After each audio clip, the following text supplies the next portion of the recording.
That's how I learned about the island. Rapinoe. He played for Cornell. The dog. That's why I'm so happy that Cornell won the national title this year with CJ Kurz. Because I watched Rapinoe not get one. And before him, I think it was like Max Crosby, I think it was like 2009 when Syracuse won it. Right. So that was a crazy goal. So to see Cornell win it this year with CJ Kurz is dope because he broke all the previous guys' records too. That guy's a dog. If he was on this list, I would have him on here. He's a beast. So just go with those guys. Not a problem. Shout out to them dogs right there that he just listed.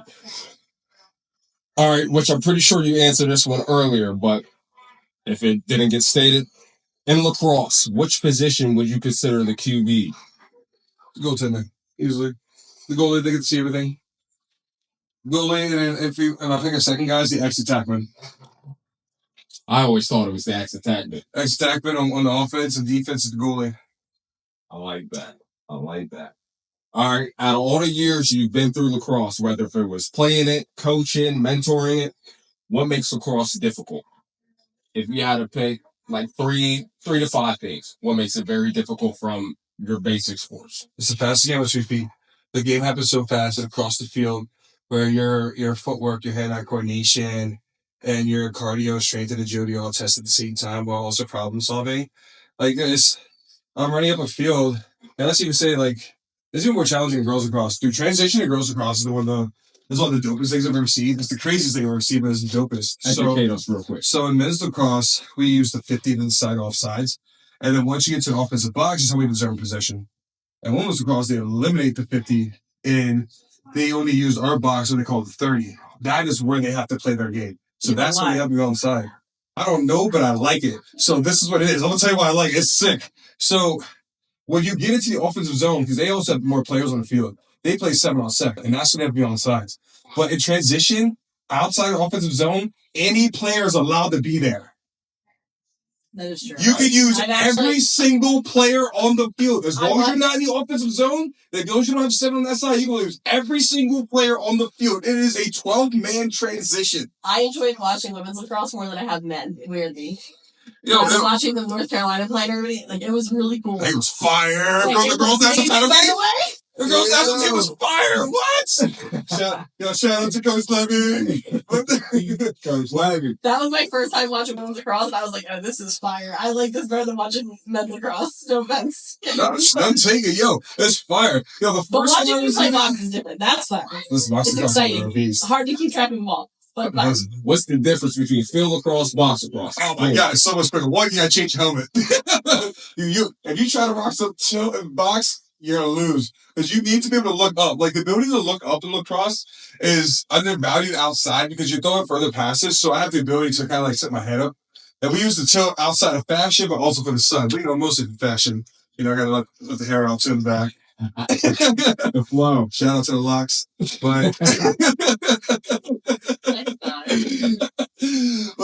But yeah, so like when you wear like the box helmet, which is pretty much an ice hockey helmet with a cage in the front, I have the ability to see up, but actually that's the only helmet that I've come across to where it actually fits like an Afro-Latino, African-American or any like texture type hair. It actually kind of forms for us a little bit better with the way that it kind of manipulates versus like a lot of the other helmets that are on the market that are not great for our hair. That makes it kind of difficult.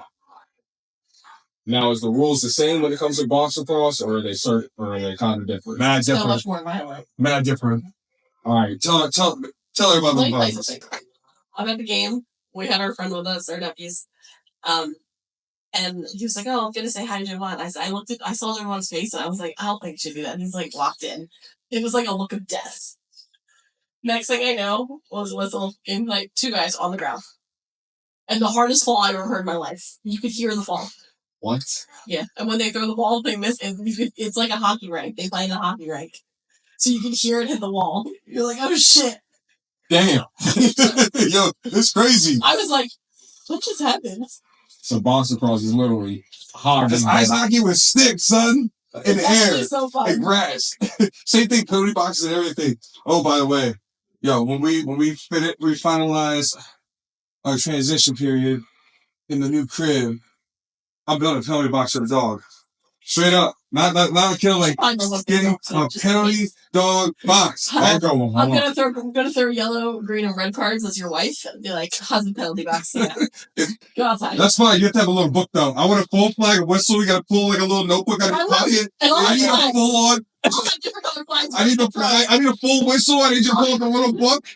Right out of your pocket, little book. I'm gonna pull out a little reverse card. It doesn't work. It's not the lacrosse handbook. The lacrosse handbook is not in there. Sorry. All right, then we're gonna go down memory lane. We're gonna switch it up. For the ones that really fuck with you, the ones that's getting to know you, and the ones once again that you've mentored. If you could go back in time to any moment in your lacrosse career, which time frame would it be? So meaning you can either relive that moment, something you may want to change. What time frame you talking? This is actually a good question. This is like one of those questions where you're like, if you could have there with anybody that's dead or alive or any present. That's like the same question, kind of. About the lacrosse. High school. I would go back to my freshman year. Why specifically freshman year out of all the years? I would think like senior year. I would think sophomore, junior, because I feel like that's when you learn some like freshman developmental techniques, and then you're like in this where you could like break into your pride and go. Well, not a bad theory. I went to a super dope vocational high school called Polytech out on Woodside, Delaware, and at that super dope school that I went to, because I'm Panther proud, I got coached by a man named Bob Gilmore. So I was a football player coming out of Lake Forest, and I was going to I'm a football player. That's pretty much what it was. Like in the springtime, I was going to work out, like run track, whatever, like like what everybody else does. So the thing that would change is that when he came up to me the first time I asked about lacrosse, I would have said yeah. I eventually did, but I kind of wish I said yeah the first time. Because not saying that it took me long to say yes, but like if I would have committed right away as I was committing to other stuff, I might have locked in a little bit deeper at that time. And I mean, I left as a top 20 player in the state, so don't get me wrong. Yeah, I was the number 20 player coming out of high school in Delaware, but yeah, I was all state, bro. I was good. So, I could have been higher. My recruitment could have been a little bit different. So, not saying that I regret going to Greensboro, but who knows what could happen. Well, respect. Like top 20? Yeah. That's nice. Still nice. So, as a freshman, when you first touched the sticks, boom, had your first wall ball experience, game time, what position did you play? I played short stick in midfield, and I almost scored the very first time I touched stick. Okay, but time out, Luke. You have a love of the game too. I'm rusty at it. It doesn't mean that it doesn't matter. You love the game too, don't you? I do. Yeah. I do. Luke got deep love. So what most people don't know is that I don't know Luke from a seed. I don't know him from there. I met Luke playing lacrosse by myself. Go ahead. So there used to be there used to be a boys and girls club out in Dover off the New Burton Road. I mean, it's still there. But there was a lacrosse league that was ran by a few of my mans back in the day. Never forget this day. Yeah. So our homies used to run the camp, and then there was like a little high school one that ran after. So my boy would always call me to help him ref the game at the end. And if I would help him ref, there was a few kids that I was training at the time. I would let them slide in and play for free. You know what I mean? I'm always trying to get a little something in there. So at that time afterwards, they would have like a little men's league. We played $5 that we could play all night. We paid the $5 just so that way we could give it to the facility to keep the lights on. Yes, their only complaint was that like, hey man, like the lights aren't free. And we're all like, what if we all give you $5? They were like, all right. We said, cool. We repped ourselves. As a matter of fact, to this day, that's actually one of the dopest leagues I've ever played in. Because everybody was cool. There was no fighting. It was self-rep. I felt like the games were very clean. Like, we felt like a hit was a little rough. Like, we all kind of stopped, made sure people were cool. But then, like, we went out there, we played. So I remember meeting you out there at the face-off X. There's a lot of people who don't know that I faced off in college. That's not a story of shit was, but I didn't have a winning percentage facing off in college. But I actually had an assist too. But I kind of came up and I looked at him and I was like, yeah, this guy has no idea who I am because I had just moved back to Delaware. So people hadn't seen me in years. So I came out and I looked at him and I looked at his hands and I was like, oh, dude, I said, he probably thinks I'm in jam. So he's in a swipe. I was like, cool. I had the cleanest pitch and pop and was gone with that ball, baby. I'll take off the other way. Cannot lie. Clean as shit. I've seen. Clean as shit. I scored 5 goals that night. He did. Motherfucker's a dog. I think this dude's exes just cooked him. Like I said, that is a night I will never forget. But I will give you your props. Because when I went up to the face-off, I'm not going to lie. The first thing I looked at, it's kind of like what you said. This man is twice my size. I got to be quicker than him. Well, unfortunately, that wasn't the case. It was not the case. It's kind of difficult, isn't it? Very. See, but that's experience. I didn't know that. I thought he was big, going to be a little bit slow, as long as I'm quick. And that's what I figured out real quick. Oh, yeah. Yeah, like smooth 300 Oh, yeah. Smooth 300 pounds. Yeah. Learned real quick. You got to pay attention to the hands, the technique. It's something else. I promise you. It's not fun. You can run the tape. We need to. Speaking of which, do you think they'll ever run that back, though, with the leagues? Yeah. They're changing, especially as we've been growing lacrosse. And a lot of the youth ball. I'm a part of a lot of the growth of lacrosse that's happened in the game. I'm one of the guys that just never stopped coaching here. So with that, like if you're a guy that's been coaching for many years, you're one of the pioneers of our game. So because especially after COVID, like, it got tough. A lot of guys were retiring, and a lot of organizations were folding, and then people started getting married, and having kids, so they kind of walked away from it. I did none of those things, so I kept coaching. So, so I mean, me along with like a lot of my friends and stuff, like we kept leagues going. So like we got guys like Mason Griffith, who went to CR, and then, COVID happened. He was kind of bummed, and I had another kid named Jake Davis with the Messiah, and kind of similar things where I kind of was able to grab a hold of them. Jake ended up going to college and doing his thing and playing Messiah team captain, all conference player. Mason ends up going to Salisbury, which he eventually graduates this year from Salisbury. I'm very proud of him for that. So like, stuff like that. Like I got a couple other guys that are playing around in the area, but like, shoot, even at that time, Cross Ferreira was playing that same league too. Like him, like I was like, that was a lot of guys bumped because like all the guys' seasons got canceled. So at that time, our team, there was even a Grotto's team that they had up there. That was the entire second and third line of UD's midfielder plus 2 or 3 other attackmen. Like their guys were out there. So it's just when that happens, like all those guys who kept playing and coaching really helped the game stay alive. And now we have a lot of the youth ball that's still really big again. My lady and I went to a youth event a couple months ago, and there was freaking like 100 kids out there playing lacrosse. You know what I mean? Like it was great. It was great. So these kids out there play, So it's with stuff like that we're starting to get more of like our college kids and stuff that are coming back, and they're starting to play more men's league. So it's we're gonna get that big push back for people playing again, and we're gonna get a lot of big push for post college play. So that'll be fun. I like that. Now, another question. In Delaware, where would you say the top spots are when it comes to lacrosse? Wilmington. Easily, hands down. Yeah, you're gonna have to go. You're gonna have to play at a St. Andrews. I mean, that's a little town, but I mean, Sally's the number one school in our area. Like straight up, they're ranked within our region. They ended up finishing national ranked this year, but I mean, they still won the state title like they typically do. You have them. I mean, you have Tatnall, who's in the Final Four. You have on the other side, Cesar Roddy had a great year. I have one of my sophomores who's ended up being an all-state attackman there. Yes, sir. Actually, 2 sophomore and junior, those are all-state attack. 2 that work with as well. So. And then I'm also a senior all-state midi. Shout out to those guys. So even with that, so you have that program, you have Cape on the other side, on the beach. They need their championship appearance. They give Sally's a run, and they usually do. But typically speaking, unless you're a Cape or Sally's, you really like those are really the ones that look in the finals. Every now and again, we'll get like an Archsphere or a Sanford or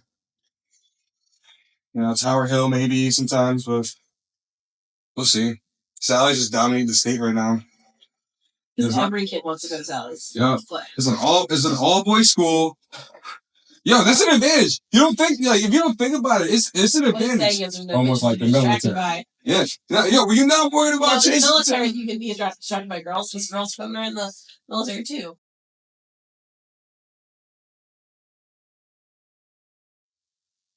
Joe. Welcome to Middle Thoughts Podcast.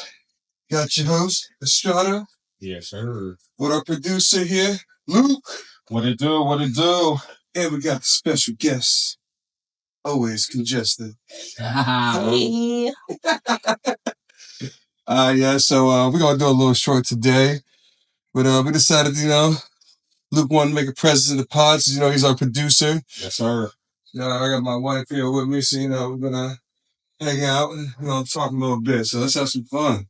Shit. All right, boss man. I got quite a few questions for you. One, some educational shit. Two, just to give us a little bit of background about the sport. And three, like I said, just so we get to know about some stuff. The first question we top it off with today, though, for you, boss man. Topic is lacrosse. Question number one. When it comes to recruiting a face-off player, what three key factors are you looking for? Me personally, I'm looking for a guy initially that's a dog. My dog, I need somebody who's gonna go after the ball right away. I need you willing to fight for it. Even if you don't win the clamp initially, I need you to have that continuous fight. You can't be like a one-stop shop. I also need you to be real technical. Yeah. Most face-off guys are, don't get me wrong, that's usually a lie. They're making sure that they're gonna face you off. But by the time you go, you can be like their stick work. Because we've got a lot of face-off guys that are really good at facing you off, but then their technical stick work is not really that great, or even their liability on defense. So one of the big things is I actually like to treat my face-off guys as D minis. I know a lot of teams don't. They kind of treat their face-off guys as Face-off get-offs? Yeah, face-off get-offs or or sometimes they play some offense and they'll switch sticks. I've had players like that too. There was on one of my club teams that I recently had that was like that, but typically your face-off guys don't actually want to do anything other than face-off. So I'm like, all right, well, whatever face-off stuff in practice, you're with the defense. You're playing defense. If you lose the face-off, your ass is gotta play defense. I'm not trying to hear none of that. Facts. Big facts. All right, following up my question number two, a little bit on the face-off. So let's say your face-off man goes up, he loses, right? Opposing team, they push it on that fast break. Question two. So when you're playing defense, whose primary job is it to call for that slide package? Everyone's. Ooh. It's everyone's. Tell me why. I thought it was the goalies, but tell me why. Everybody's supposed That's to. That's what I was gonna say. I thought it was the goalie too, but do tell. Shit, yeah. It's everybody's job. So at the high school level, I usually would tell that it's the goalie's job because at that point in time, I'm also trying to prepare a college goalie, and your college goalie's got to be a bit more authoritative in the net. Because if they're not, you're gonna have a lot of those defenders that are not gonna respect you as much. Because you're gonna come across a lot of defenders like myself that knows the game. And there are times when I played against a goalie, I played with a goalie, where my IQ was higher than theirs. So I ended up calling the plays. I was like, man, you're calling the game too slow. And I was like, I know that you're watching the ball, following, but I'm actively playing defense on a guy, and I'm still calling it. So no, it's everybody's responsibility. So you should all three defenders should know what to do. So initially, right away, your point guys got to go up and establish position. Your goalie should be calling, hey, fast break, slow break, where they're pushing the ball from, and we should be positioning ourselves. Once we get to there, everybody needs to know what's up. If the guy runs up the middle, we got to stop the ball. If it moves over, if it moves to one of the guys at the point, and then it goes across and we have to rotate, it should be a unison. Rotate. Everyone, it should be one band, one sound out there. So that's why I say is everybody's lacrosse defense is talking. I mean, offense is talking too, don't get me wrong. But we're really talking from a defense perspective right now. Yes, sir. So when it comes to this, I look at these players and I go, yo, everybody is responsible for knowing what we got to do. We're a unit. So as we talk, it's we're actually talking. It's not, hey, I'm one, I'm two, whatever. If I'm sitting there, I'm like, hey, look, I'm on your right side. Hey, funnel down the alley. I'm right here. There's a double. Hey, you're too far out. Sink in. Come closer to me. Hey, I'm the one side. Do I have a two? If not, I go, yo, bro, you're the two. Come this side here. I'm going to push out this way. As you should. It's then they teach us as a string. Yeah, that or sometimes in transition, we'll see what's going on.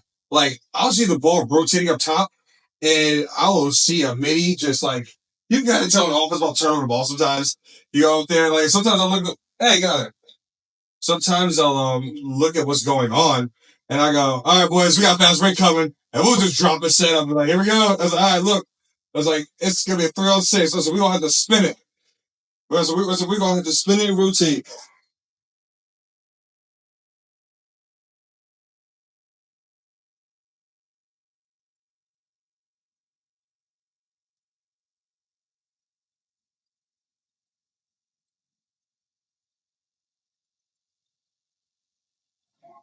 Yeah, so sometimes when we're talking, you gotta just kind of talk your way through situations, kind of like let it ride out how it is. Deal with that 100%. Deal with that 100%. Quick question on this topic. So why would you think some people would consider goalies the primary slide, calling the slide, versus the defender? The goalies can see everything. They're the safeties for the defense. They're the quarterback for the offense. They have a clear view of everything. Their primary job is to see the ball, but ball's the game. Name of the game is scoring. Their job is to stop the ball. So, realistically speaking, like they're really a field general, and that's usually why you're going to be a leader, because their job is to properly position the defenders in order to get a shot that is easy for them to save. If I like taking all my shots on the left side of the net, and I like them from 14 yards out, Right. I want everybody forcing this side. I want everybody shooting from that far out. Like that. Yeah. As a defender, the reason why I'm so good at defense is because I understand the goalie position. I talk to my goalie before the game, especially if it's a new keeper that I've never played with. I go, hey man, first question, what's your range? He goes, what? I go, where do you like your shots from? About how many yards? I was like, because I'm already playing that far out. I was like, if you like your shots 15 yards out, I'm not playing further than that to 15 yards. I never looked at it like that. Because they can't score from out there. So why would I chase you? Unless we're down, I'm chilling. Now, if we're up, I'm cooling. If we're down, then that's where I gotta fast out because I gotta read the ball. First quarter, you can't score from 15. You can't score from 16 yards. I'm staying at 15. You ain't gonna give it. Quick question. Mm-hmm. As a defender, who do you like the goalie? The wing play or the person that's taking the ball at top? I gotta take the ball out. Really? Yeah. Why is that? I'm a good one.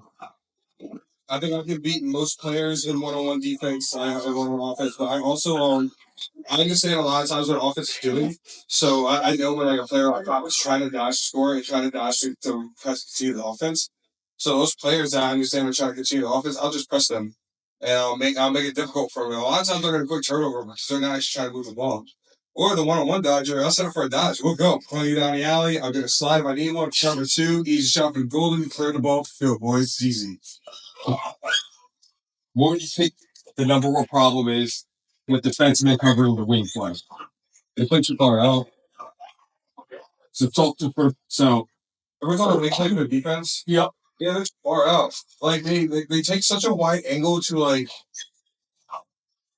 see wait for the ball to pop out. I need my guy to get in there.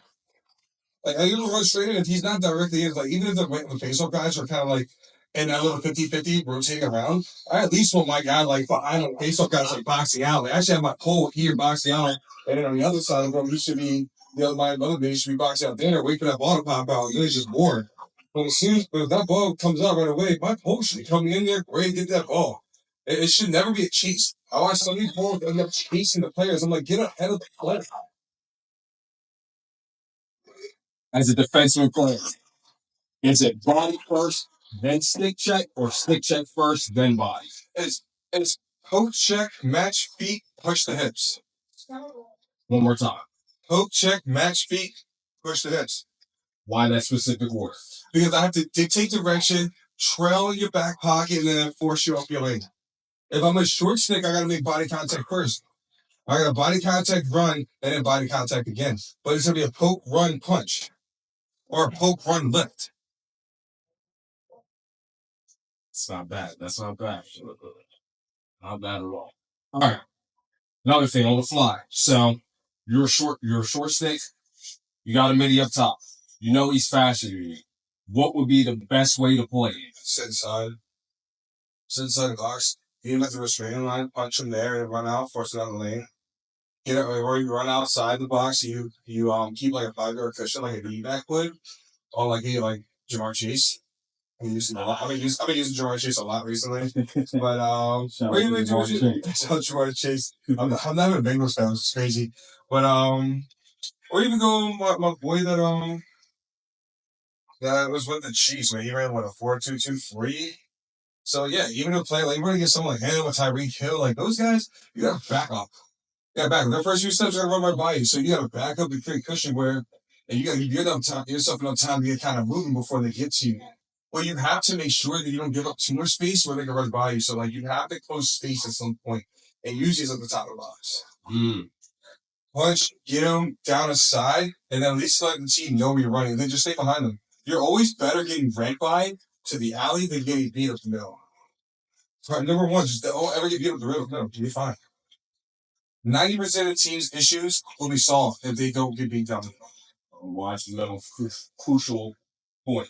Get most 6x6 in the net. Inside hand, down the hand, you get the entire net. If I force you down the alley, if I make you shoot with your left hand, you'll get 3x6. Same thing, your right hand on the right alley. And then also, my goalie also knows it there too. So my basic principle of coaching defense is, but defenders are responsible for far side shots, which means that they force near side shots. My goalie is responsible for saving near side shots since they know it's coming. Okay. Well fucking said. I ain't gonna lie. Well said. Now a follow-up question to you. This is a random one. Here we go. So this is a start, bench, and cut question. Oh man, see it. All right. So I got 3 players. The good side of it is they're all face-off players. So you don't got to choose from a random pack. But the problem is they're all great players. At least in my perspective. Yes. All right. So once again, we got a start, bench, or cut between these 3 players. We got Joey Nardella, Trevor Baptiste, and Greg Relly. Oh. So who you starting, who you benching, and who you cutting? Shout out to Coach G. I'm starting. That's my boy. He actually he has a connection. I went to Greensboro College, so he actually has a connection with GC there too. Hey, Because I know he's real tight with my my boy Will White, but also my homie Angie too. So he's a good dude, man. Played with Team USA, won a gold medal. Yeah, he's a good guy. He did we had him do a face-off academy at D Turf one year. He came out and like brought the medals, got to work with all the boys, and man, he's a super chill dude. Not to say all the other guys are, but I just have had personal experience with him. Trevor Baptiste benching, keeping that guy. He's great. One of the pioneers. He's one of the reasons why Denver lacrosse was so great, which is also one of the reasons why Western lacrosse is so great as well. So, yeah. And that's what it is. Sorry, my last guy, bro. Sorry, you got cut. He's just not relevant enough for like what we got going on. Much respect. Much respect. Greg, though, the legend. Grenades. All right, we're going to keep it on the same topic. This time you get to pick 4 out of these 8 players. All right, so here's the list. We got Matt Rambo, Lyle Thompson, Kyle Harris, Rob Pinnell, Colin Heacock, Matt Landis, Scotty Ratliff, and Paul Rader. Ooh, I gotta pick how many? You get to pick 4 out of the 8. 4 out of the 8? Yep. Well, 2 of my favorite players a bunch of my favorite players are on this list. So, big Kyle Harrison guy, Kyle Harrison, Lyle Thompson, Matt Rambo, Rob Pinnell. That was too easy for me. I love those guys. I do. Rob Pinnell, the Italian Academy is like one of my favorite things. It's like one of my ways that I started learning how to like defending the question mark dodges. A lot of things I would watch the way he would play some of them, and I would mimic my defense off of like stopping those plays and resisting those spots. Yeah, you make a very good point. So it's 2 things. One, you ain't gotta worry about chasing tail all day. Well, your schools ain't no chase while you're there. And the other part is they require all their athletes to play a sport every season. So you actually get to double dip in your athletes with sports, plus the focus because there's no girls. Damn, so I Don't they have a sister school? Yeah. Well, they do events with, but not sure like phone numbers. Yeah, but not in the classroom though. True. You know, I ain't got a homeboy trying to be a homegirl in the back real quick. Back to you. Out of your lacrosse career, okay? Mm-hmm. What is the significant difference when it comes? Before we get into that, what is it like when it comes to playing in the pro league? Actually, what are the things you've learned real quick? What are some things that you've improved on, and what are some things that you may pass off if the objective is there for you to get? I'm gonna start with what I'm gonna pass on because I'm no longer a young man. When it comes to athleticism, I'm no longer a young man. So like, I'm not willing to train the way that I need to play at the professional standard anymore. I'd rather, I have new purpose in life. Like, I feel like I've achieved that. Like, I played at the highest level I can. Like, I really want to coach now. But it's, yeah, just not willing to just get out to just do the work and then go to work and then be myself and then be, a brother, a husband, son, whatever. You know what I mean? Like, It's a lot of stress. it is. It's a lot. It's exhausting. It's exhausting. You're so tired. So, I'm ready for that to be done. I'm cool with it. Like, I'm gonna enjoy my retirement. But it was fun though, man. Playing the pros is great. Like it's exhilarating, dude. You're playing with some of the best lacrosse you can fucking find. Like I don't have bad guys on my team. Like the other team doesn't have bad guys. Like everybody's a dog. So like every dodge I'm excited about. I'm like, what's up, son? Don't duck smoke because you're not. And I'm taking every opportunity. It's way more physical. The refs let you play. There's a shot clock. There's a shot clock in college now, but there's a shot clock and just like the rules a little bit more. I like the free style of play. It's nice. It's fun. Once again, a little bit about you. Shout out to the Philadelphia man. Yes, sir. Shout out to them boys. Click, click, boom. Out of your lacrosse career, you've had your ups. Now, some of the downs. What has been the worst? Some of your downers in lacrosse that made you probably say, this isn't for me. You may have thought you was going to give up, put the stick down, but you didn't. Bro, I told my tricep, man. I came, When did this happen? Give us the rundown of how it happened. It was during a game when it happened. What was going through your mind through the injury, the whole process. This is a few years ago. I just got back from Electric Forest. And, I was out there doing my music festival thing. I'm pretty sure I did Bonnaroo back-to-back Electric Forest. I'm pretty sure that's what I did. I did it by myself. Yeah, so I took, this is a wild story. So, I'm just being my natural self. And, when I see things I want to do, I work really hard and I do them. Because why not? So I packed up my car. I drove 11 hours, went to Bonnaroo, went there by myself, set my own camp, got VIP. I ended up having a couple of friends over there, I got to hang out with, but majority of the time, man, I was just solo dolo, boom, did my thing, went out there, I had a great time, met some cool people, went on a Ferris wheel for my first time. What? Yeah, it was a good time. So then after that, packed up my stuff and then I drove up to, Kentucky. So immediately, boom, Yep. point A, and then Went to Louisville, Kentucky, about the Bourbon Street, went to Guy Fieri's restaurant. That was fire. Had some amazing food. I did the actual Guy Fieri that be on TV. Yeah, so I went to his restaurant. By the way, his cousin's a lacrosse player. Pretty sure he plays at Denver. What? Yeah, big lacrosse guy. But he is. So even with that, that was fun. I had some amazing food, some great barbecue, and then had some amazing whiskey. Stayed a pretty cool Airbnb. And then the next day I drove up to Indianapolis, Indiana. That was dope. Yo. So I went up there and had a great time out there too. Went out to a couple restaurants and stuff. I'm a big foodie, so I'm always trying to find spots to eat, That's my guy, man. I'm always trying to find the eats in a new city. Eats and music, bro. If you give me a chicken sandwich and a freaking guy with a guitar and a mic, I'm happy. Shoot, man. You give me a drink and a DJ, I'm cooling. So it's kind of how I get down. So that was cool. So then I went from there to Electric Forest, spent my week up there, and then drove back to Delaware. So as soon as I got back to Delaware, I got back on like Tuesday. I got back on Tuesday, and then I played.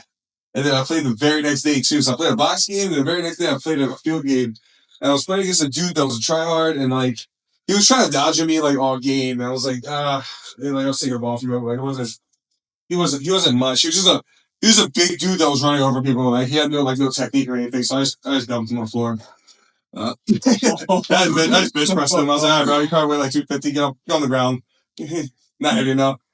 So did that. And then the last half, Which team was this? This was playing for RER. So I've been playing for RER since that brewery started. That's a whole nother thing. But shout out to the RER boys. But even with that, I was kind of playing. This guy takes a big dodge. Yeah, I think I'm like talking, whatever. So he runs into my arm straight, and I end up still winning the one-on-one matchup, but at what cost? The tricep. So he broke his stick in. Tricep ripped off. Came out like a firecracker. I ran out the field. I already knew. I was like, yep, this is going to require surgery. Yes, I lay on the ground, put an ice bag on my arm, and I drank a beer. Drank a Bud Light. What? Yeah, I mean, what else was I going to do, man? I was like, my day was over. Like, it's like I lay on the ground, had a Bud Light, watched my team in the game. Told nobody he was having surgery, really. From my understanding. Nobody, like... Okay, Ray Lewis. His school and, like, his job at the time didn't even know. Nobody knew. So this happened in the summertime. So it's very weird. So this happened the Wednesday before the 4th of July, to be specific. So whole summer ruined. So I had that. Tricep surgery was actually kind of rough to deal with. Actually recovering from. At that time, I was living with my buddy, and we were roommates. But I also had a very unsupportive partner at that time that hung out with me for like one day after surgery and then dipped out, even though I only had one arm. He's not talking about me. Not talking about my wife. And then I also had like some family I have that just would text me, and that's about it. Hey, but you cool? Not really. I want to buy me sugar. All right, cool. Making dinner was hard. But, so I mean, fortunately it was my right arm, which is my non-dominant hand because I'm a lefty. But I'm one of those people where like I use both of my hands so much that most people don't realize I'm left-handed. So like I do a lot of things. So like simply like sitting down and there's something on your right side, I had to stand up and walk over and pick up the item because I couldn't just reach to the right. Like it was stuff like that was trash. Like sleeping was terrible because like after surgery, so they like had this huge scar that stems on my arm. So they had me, ace bandage, like a bunch of cloth, a gutter cast, and a sling. So this thing weighed like 15 pounds. Plus I couldn't move my arm, so I couldn't figure out how to sleep. My shoulder hurt, so I ended up having to sleep in a lazy boy for about a week and a half. So the mental stability, what was that like for you at the time? It sucked. I was pissed. I didn't give up though. What made you get through it? I don't quit, man. I'm Puerto Rican. It's the blood, bro. I don't quit. Puerto Rico. I'm feisty. I don't quit, man. I was giving up. I was determined to bounce back. I also was coming off of I was really frustrated too because I was also coming off a very good lacrosse year. I was in the middle of the draft process too, so like my stock was mad high in lacrosse. This is right before I got drafted. I tore my tricep, so like I actually thought that dumped my stock down because there was also a pro day that I was supposed to play in that I didn't get a chance to. Fortunately, I went to the other one, so what I did was I hit up the coach. I was like, hey, look, I tore my tricep, had surgery. I'll be better by the start of the season, which is the draft was until October.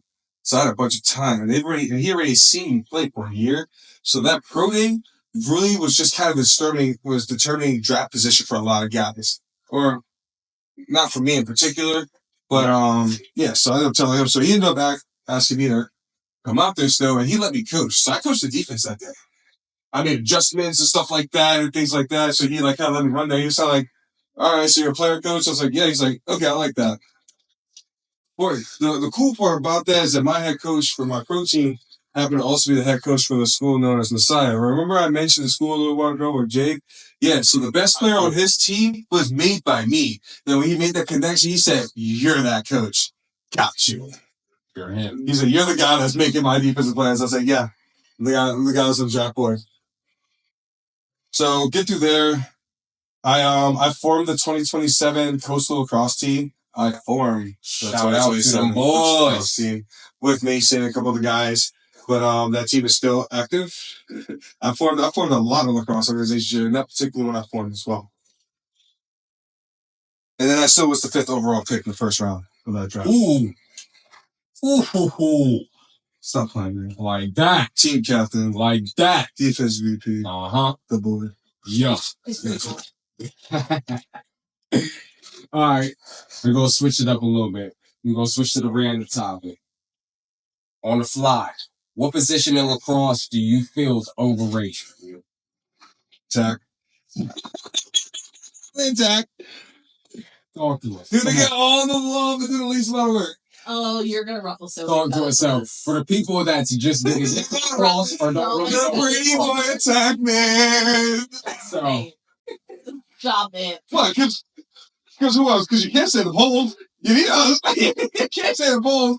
Because we're overrated. Nah. So you can't say it's a goalie. Can't say it's the base-off guy. Your options are the midfield and the attack.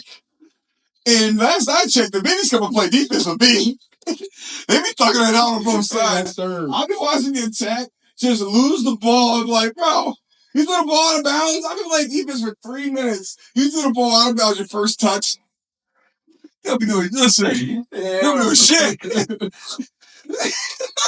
I'm triggered right now. Not you. Yeah. Oh, the attack. I can play that position. But how are you Oh gonna? my goodness. Okay. I know what I have to do. I beat them up. I've also beat up the attack in the close ball. Yeah, so for me, I don't get scored on. Yeah, I said that. Come score on me. You challenge me to a one-on-one slide in the DMs. You heard that, man. What's up? Slide in the DMs, challenge me to a one-on-one. I'll meet you at your favorite lacrosse field. Pick your own goalie, or I'll bring my own. Challenge accepted on this side. What about y'all? Let you know. Followed up. Here we go. Glass of wine, guys. Don't worry. So we got the attack man is over. He said, all right, let me rephrase that. He said, pretty boy attack man, I'd be overrated. Yeah, the other pretty boys. Oh, you know what? I'm going to hear my bad. The right attack. The right attack guy. Actually, no. You know what it is? It's the guy playing left attack that's not left-handed. He's that attackman. Him. What are you doing over there? The guy playing the left attack that don't got a left Has hand. no business. Or the ex-attack that's scared to dodge. What are you doing over there? The ex-attack that loves to pass won't dodge. I go, bro, what are you doing? 7 turnovers, no goals or assists. Trash. All right. So we have the overrated. You know we got to hit the follow-up. What position in lacrosse is the most slept on? D-Mitty. You have D-Mitties, bro. D-Mitties are my dogs. Yeah, don't get me wrong. The goalies are my favorite player on the field.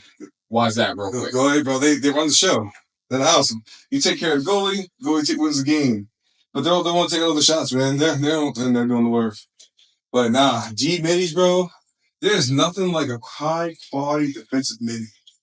A short stick that you can't score on? What? That means you can't score on the poles or the short sticks? Didn't Maryland have Isaiah Davis-Allen? Bro, Maryland had my boy Nick Red and Dante Trader. 2 brothers. Women's friends. Del Martin McDonough. So played at Maryland. Dante Trader got drafted in the NFL this year. Yeah. I got clips of him playing against us to get that over. Yeah. Real quick, since you said something about the brothers, how much impact do you think Kyle Harrison had on the game of lacrosse? You talking about Michael Jordan lacrosse? Talk to him. Come on. Huge. He's actually one of the, it's him. And I'm gonna add somebody too because I feel like he deserves the same love at the same time as Johnny Christmas. Those are 2 of the black pioneers of lacrosse. Like those are players that like you watch. Who's like, yo, man, there's a guy that looks like me that's out there. But also like, yo, like man, like he was looking like he's doing like crossovers and shit out there doing fades. Like he was still like, nah, he's still kind of greasy. He plays in the Maryland Lacrosse League out here. I used to see him in the OC Classic as well. What? Mm-hmm. I played against the team before. Still active. Yeah, he still plays. Putting in the work. Yeah, he's still good. But yeah, he's just a pioneer. He's always been around. He played for John Hopkins. His dad played for Morgan when they had the program. So like, there's a lot of legacy in there with black lacrosse and stuff. So shout out to that boy. Them boys still getting it out shout out here. to Black Slugs. Yo. Big fucking facts. Big fucking facts. If you're the head coach of a lacrosse team, what's the first set of drills you running for practice? New set, like you got a fresh new team you coming in. First day? Yup. First day, what is the first set of drills you hitting for a lacrosse practice? As a new head coach. Dynamic stretching. We're going to dynamic stretching. We're going to hit some quick line drills, and we're playing. We're splitting sticks. We're playing. I want to see what you got. 6-on-6. I want to see what you got. We playing a full game. I want to see some man up, man down. I want to know what everybody's got the whole time. And then we'll go from there. Discipline. What comes to mind when you hear that word? Trust and loyalty, faith and respect. How can you tell from a player that's disciplined and non-disciplined? You can look at your players and see if they're disciplined or not. A non-disciplined player never has all this stuff. Always run around just like he's just never on time. Never has it together. You know, like there's always an excuse. There's always something. Gosh. You know, sometimes you're your best player, sometimes you're your worst player, sometimes they're middle. Oh God, dude, they're liabilities. I usually don't keep those kind of kids. They're kids. They're men. I'm trying to make men boys into men, but at the same time, it's like, man, half of the battle's showing up. Like 50% of it's showing up. So if I can't even get you to show up, bro, like I don't tell you, we're meeting at 3:00. Hey, you know, coach, it's 2 hours later on the time. I'm like, all right, bro, man, you don't be on this team. You made a commitment. So you made a commitment to them, man. Boys to men. Yeah, you made a commitment to your brothers. Not even just to your coach, to your boys. Everybody else is here. Where you at? Big facts. Yeah, we missing you. We putting in the work. Mm-hmm. Why you get special treatment? It's not even special treatment, man. What you doing? You let people down. It's not special treatment. It's not. No, you let somebody down right now.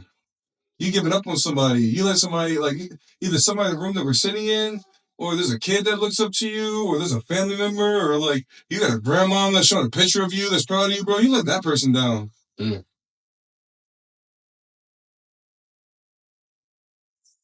That one kind of hit home. I ain't gonna lie. Yeah, I ain't gonna lie. That was a heavy one. Yeah, man. Damn. Why should I go there? Okay, damn. Whoa.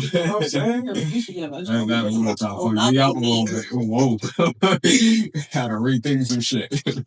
Whoa. Oh my goodness. All right, still keeping on the topic of lacrosse. Whether if it's we should say I guess in today's society. I know they've been changing rules, they may have not, but to update everybody, what are some of the new rules in in today's modern college lacrosse, and then when it comes to the professional? So start off in college. What are some today rules that if you don't know about, you need to start knowing about? And we'll start off from facing off to, I guess, knowing your position and the length and width that you've got. Of the face-off guys, you're it's just the way the penalties are assessed.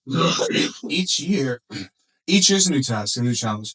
When you're the face-off guy, they're always changing rules. Like they change the rules every year when I was face-off, whether it's no motorcycle grip, to not being on the knees, to standing up, to sitting down. You have to do this move, or the ball has to become straight out. The ball can't be in the back of your stick no more. The ball has to be more of a smooth motion. Like, so there's always something. So like the face-off guy, I feel like has a pretty tough time each year because like it almost feels sometimes that the rules committee is trying to get rid of the face-off, but I like it. I like it, bro. Like if you got a good face-off guy, you got to make it take it. Like I don't know what to tell you, man. If you can't, find somebody else that can face off better, or make one. It's that simple. Yeah, for real. Now, when it comes to attackmen, what does your attackman need to know about their radius? So when they're facing off, when not to go over the line, when you can sit here and take possession, what's their job? My attackman needs to understand how to get the ball and possess it and slow the game down. So if the ball, let's say there's a scrap in the face-off lane, and the ball comes towards your straight back line, my attackman needs to know to sit down, grab that ball, and run to a corner. Like, get out of the way, run away. Like, we're not trying to, like, unless you turn around and you're in a fast break, we're not really trying to press at that moment. Get the ball, especially when we're down. Get the ball, give it space, maintain the pace of the game. Your attack, their job is to maintain the pace of your team's game. The entire pace of your team's game is based off your attackman. The more your attack touches that ball and the more they hold it, the longer possessions they have, which means the less defense I play, the less my middies are running, the less face-offs I'm taking. If my attacker aren't touching the ball much and it's mostly in my middies' hands, that means that ball is going back and forth a lot. That's a long day. That's a tough game. That's a tough tournament. Heard that. Definitely heard that. When it comes to facing off, do you rather prefer person big in size with I guess more of a powerful grip, so like more so like a clamp, or do you want a smaller guy that's going to be more of a finesse guy? Quick hands. I'll make strong. Quick reflexes. Reaction time. Those kind of things. Want to work the technique more. The strength will always come in the weight room, but technique and speed are like sometimes things you can't teach. That reaction time. Ooh. All right.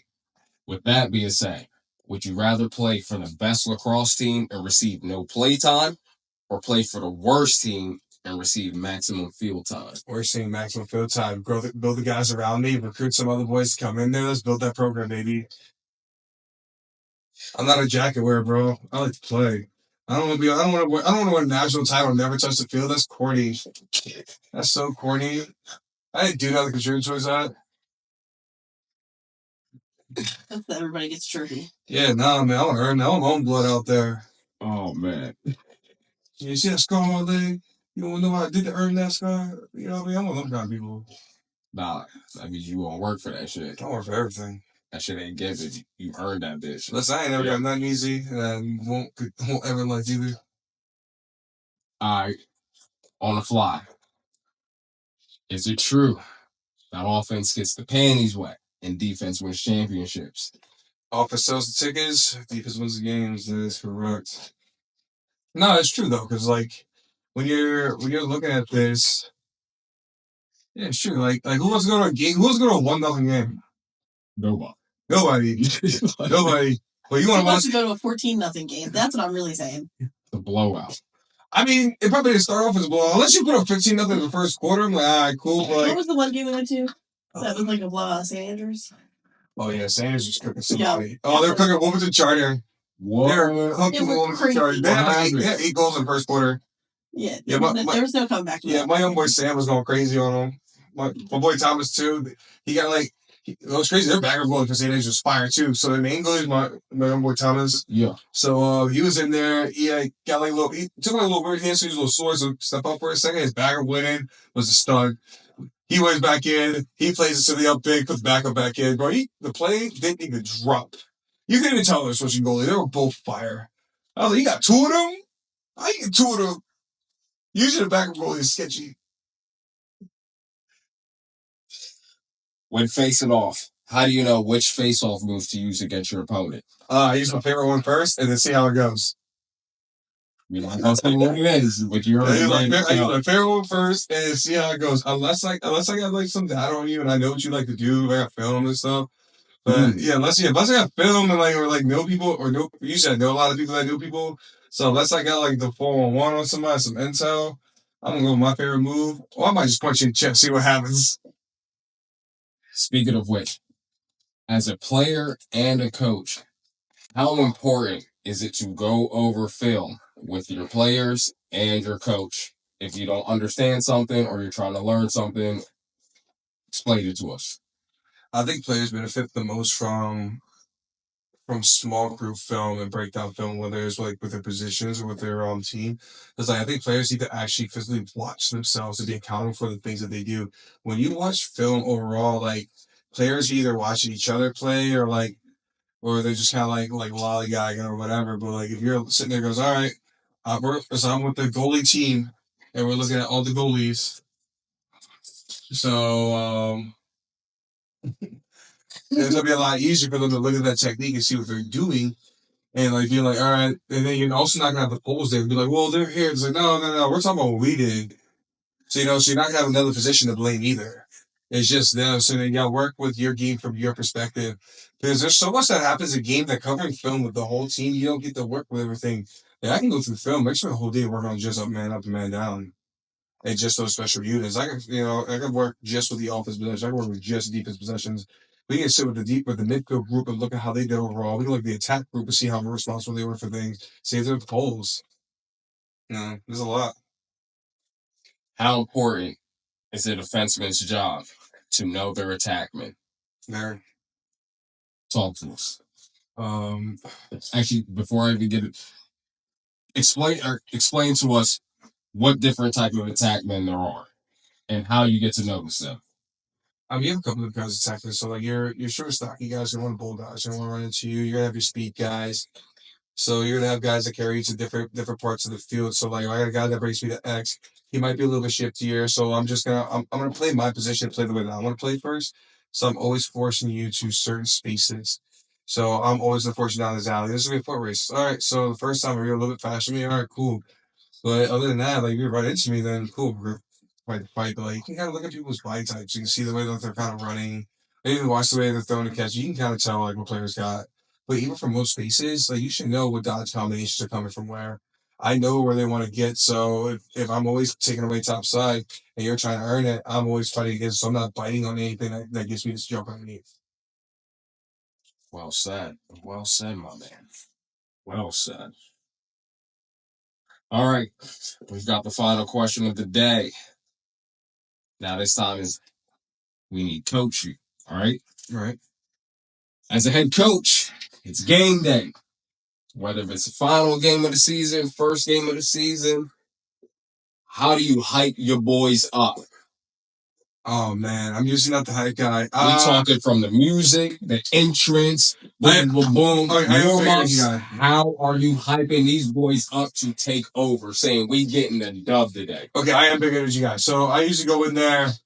I might say I usually say some choice words, players. I'm not gonna say right now, but I always got music. I'm always big vibes, big energy, kind of like talk big strategy. Yo, everybody feel good. Like yo, how we feeling? And I give a little speech every now and again, try to get the boys going. But I'm not usually the one that's jumping, screaming and stuff like that. That's not me. I usually will give you that big passion, you know, a little something, something, and hit you a lot of technique and go, let's go, boys, let's get it. And we just kind of yell and run out there. I love it. I love it. Yeah, man, it's pretty good, man. I'll hold you down. I don't know. We've been doing this for like an hour now. I don't know. We're about to find out. Something like that. Yeah, we've been good, man. It's been a good show. Oh yeah. Thanks for having me, guys. Hey, appreciate Mr. Congested showing up. Like yes, sir. Shout out Lacrosse gang. Hey, listen, the lax wife is coming. The lax wife is coming. She's loaded. She don't even know what she knows yet. But hey, make sure you show the post with everybody. Like, share, subscribe, please, and thank you. You know, always thankful for the man, the myth.